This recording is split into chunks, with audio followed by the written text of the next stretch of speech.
آئیے یہ سوال ہوا ہے کہ عورت کے جو ایام مخصوصہ ہیں ان دنوں کی نماز کا کیا حکم ہے؟ یاد رکھنا، ان دنوں کی نماز جو ہے اللہ تبارک و تعالی نے معاف فرما دی ہے، تو ان نمازوں کی نہ کوئی قضا ہے اور نہ ہی ان کو ادا کرنا ہے۔ ان دنوں کے اندر کوئی بھی نماز عورت کے لیے جائز نہیں، خواہ وہ فرض ہو، واجب ہو، سنت ہو، نفل ہو، کوئی بھی سجدہ جائز نہیں۔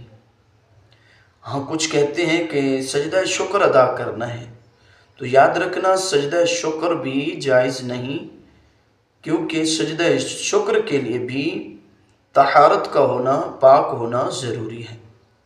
اور اسی طرح ایام مخصوصہ کے دنوں کے اندر قرآن کریم کی تلاوت کرنا جائز ہے۔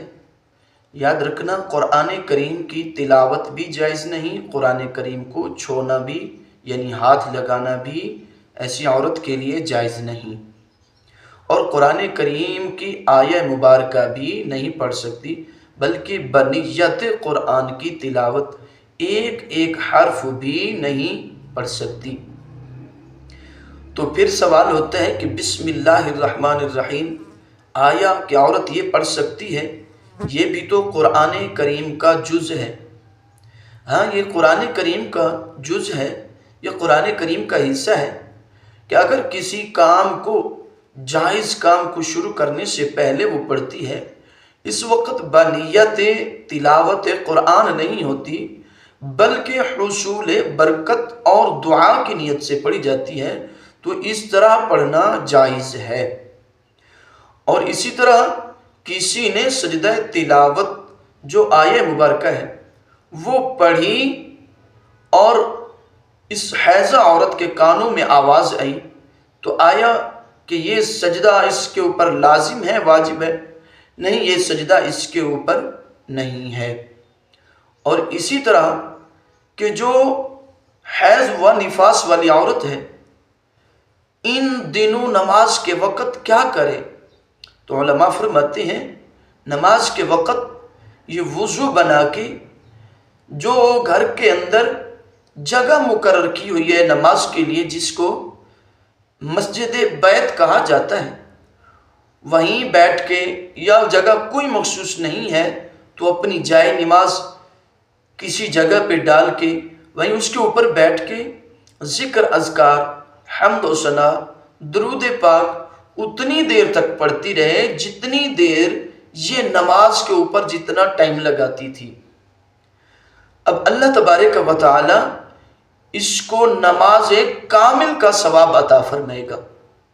نمبر 2، اس کی عادت جو ہے وہ بھی برقرار رہے گی۔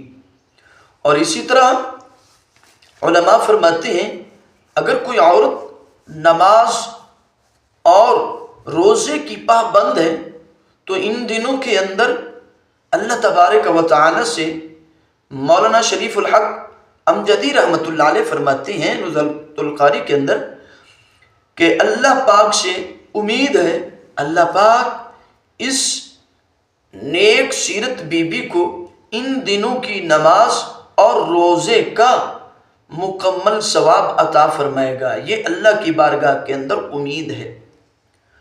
اور یاد رکھنا ایسی عورت کو چاہیے کہ وہ نماز کے وقت وضو بنا کے مصلی پہ بیٹھ کے ذکر اذکار کرے، اور قرآن کریم کے اندر جو دعائیں ہیں یا حمد و ثنا کی آیہ مبارکہ ہیں ان کی تلاوت کرے، اور بنیت دعا بنیت ذکر پڑھے گی۔ قرآن کریم کی تلاوت جو صورتیں ہیں جیسا کہ حمد و ثنا والی 4 کل ہیں، ان کے اندر لفظ قل استعمال ہوا ہے، تو قل کے لفظ کو نہیں پڑھنا، وگرنہ پڑھنا جائز ہی نہیں ہوگا۔ اللہ احد بنیت ذکر پڑھ سکتی ہے، بنیت تلاوت کوئی آیت کوئی حرف نہیں پڑھ سکتی۔ تو اسی طرح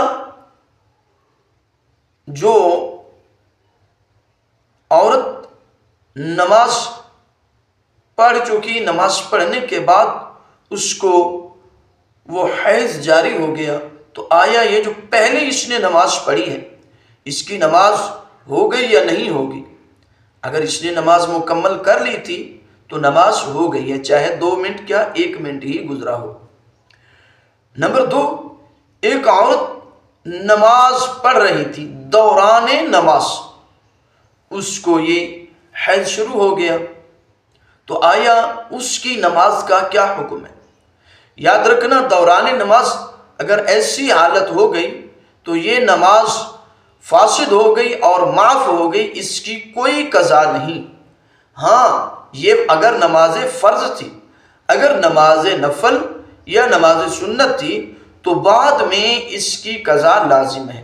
اگر فرض تھی، فرضوں کے دوران یہ شروع ہو گیا تو اس صورت میں معافی ہے، اگر نفل کے دوران شروع ہوا تو بعد میں ان کی قضا لازم ہے۔ اور روزہ کے متعلق، روزہ جو ہے ان دنوں کو چھوڑنے کے بعد ان کی قضا لازم ہے، نماز کی قضا نہیں ہے، روزے کی قضا ہے۔ جتنے دن ایام مخصوصہ کے ہیں، حیض کے ہوں و نفاس کے ہوں، تو ان دنوں کے جو روزے چھوٹے ہیں ان کی قضا واجب ہے، عورت کو ان کی قضا کرنی ہے۔ اور ایک عورت ایسی ہے جس نے صبح تو روزہ رکھا، دن کو اس کی طبیعت خراب ہو گئی، یعنی حیض و نفاس شروع ہو گیا، تو اس صورت میں اس کا روزہ وہ وہیں فاسد ہو گیا، اس روزے کی قضا واجب ہوگی۔ اور اسی طرح بالکل افطاری سے چند منٹ پہلے اگر کسی عورت کو یہی خون شروع ہو گیا تو اس صورت میں بھی یہ روزہ فاسد ہو گیا، تو اس روزے کی قضا ہوگی۔ جتنے روزے چھوٹیں گے ان تمام روزوں کی قضا جو ہے بعد میں واجب ہوگی۔ ایک اور مسئلہ ہے کہ ایک عورت نے منت مانی کہ میں فلاں دن روزہ رکھوں گی، اب اسی دن اس کو حیض شروع ہو گیا، تو آیا کہ اس کی منت صحیح ہے یا نہیں ہے؟ اس کا روزے کا کیا حکم ہے؟ یاد رکھنا، اس کی منت جو ہے وہ صحیح ہے۔